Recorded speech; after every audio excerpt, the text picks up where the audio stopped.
Subscribe करा, like करा, share करा. फक्त मुक्तागिरी न्यूज बेल आयकॉन दाबायला विसरू नका. सण असो वा उत्सव, स्त्रियांचे सौंदर्य खुलवणारे आणि सोन्यालाही लाजवेल अशी इमिटेशन ज्वेलरी फक्त शुभम इमिटेशन ज्वेलर्समध्ये उपलब्ध. एक वेळ अवश्य भेट द्या. माढा आणि सातारा लोकसभेतील युतीचा उमेदवार निवडून आणण्यासाठी शिवसैनिकांनी कंबर कसल्या.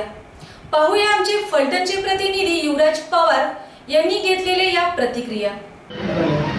आज युतीची पहिलीच मीटिंग शिवसेना आणि भाजप म्हणून आज पहिलीच मीटिंग आरेमाला या ठिकाणी होत आहे आणि ती चांगल्या पद्धतीने आणि शिवसेनेचे सर्व पदाधिकारी उत्साहानं या मीटिंगला आलेत आणि रणजितसिंह नाईक यांची उमेदवारी आज काही तासामध्येच निश्चित होऊन ती लोकसभेच्या इलेक्शनसाठी अशोकराव जाधव साहेब असू द्या, सचिन आयगळे साहेब असू द्या, आमचे कुंभार असू द्या, आमचे संपूर्ण पटण शहरात पटण तालुक्यात काम करणारे संपूर्ण शिवाजीराव पटोले साहेब असू द्या, या सगळ्यांची इच्छा गेले 2 वर्ष झाली. आणि हे युतीच्या काळात बाळासाहेब ठाकरे साहेबांच्या प्रबळ इच्छाशक्तीने त्यावेळेच्या मंत्रिमंडळ परिषदेमध्ये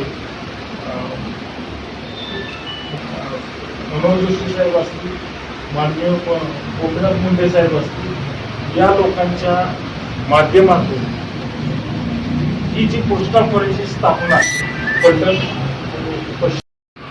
शिवसेना आणि आम्ही नवीन भाजपमध्ये प्रवेश केले सर्व दादा नगरसेवक त्यामुळे आम्ही आणि शिवसेनेचे जिल्हा प्रमुख चंद्रकांत दादा जाधव साहेब, जगताप साहेब. माढा लोकसभा मतदारसंघाच्या अनुषंगाने फलटण कोरेगाव विधानसभा मतदारसंघातील शिवसैनिकांची बैठक सातारा जिल्हा प्रमुख चंद्रकांत जाधव यांच्या अध्यक्षतेखाली आज पार पडली. आज या ठिकाणी बैठकीत काय काय झालेलं आहे आपण त्यांच्याकडनं जाणून साहेब, माढा लोकसभा मतदारसंघ त्या अनुषंगाने आज आपण फलटण कोरेगाव विधानसभा मतदारसंघातील प्रमुख पदाधिकारी बैठक घेतली. कशा अनुषंगाने आपण या मतदारसंघाकडे पाहता? खरं तर राज्यामध्ये आणि देशामध्ये महायुती झाल्यानंतर संपूर्ण देशामध्ये एक वातावरण निर्मिती झाले आहे. त्याच्यामध्ये नरेंद्रभाई मोदी हे भारताचे पंतप्रधान होतील अशा प्रकारचं एक वातावरण झालेलं आहे.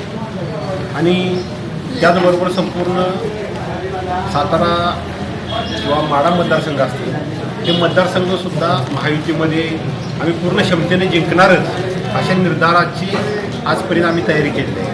आणि रणजितसिंह नाईक निंबाळकर यांनी भाजपमध्ये प्रवेश केल्यानंतर माढा मतदारसंघ हा भाजपच्या वाटणीचा मतदारसंघ आहे, परंतु हा मतदारसंघ महायुतीच्या माध्यमातून लढला जातो. आणि अशा वेळेला रणजितसिंह नाईक निंबाळकर हे शिवसेनेचे पूर्वीचे शिवसैनिक आहेत, त्यामुळे आमच्या शिवसैनिकांमध्ये नवचैतन्य होतं. आणि त्या अनुषंगाने सर्व शिवसैनिकांच्या आमच्या आणि आजी माजी पत्रकारांच्या एकत्र बसून विचार किंवा निवडणुकीला कशाप्रकारे सामोरे जायचं ह्या प्रकारच्या सूचना देण्यासाठी आम्ही सर्व शिवसैनिकांची एकत्र आम्ही बैठक घेतलेली होती. आणि त्या बैठकीला शमशेरसिंह नाईक निंबाळकर दादा हेही त्यांनाही आम्ही निमंत्रित केलं होतं. कारण शिवसैनिकांचं आणि भाजप महायुतीचे सर्व जे RPI असं किंवा शेतकरी संघटना आणि रासप हे सर्व आम्ही गेली 5 वर्षे एकत्र माहितीच्या माध्यमातून काम करत आहोत. परंतु हे सर्व आमचे एकमेकांची मनं जुळलेले आहेत.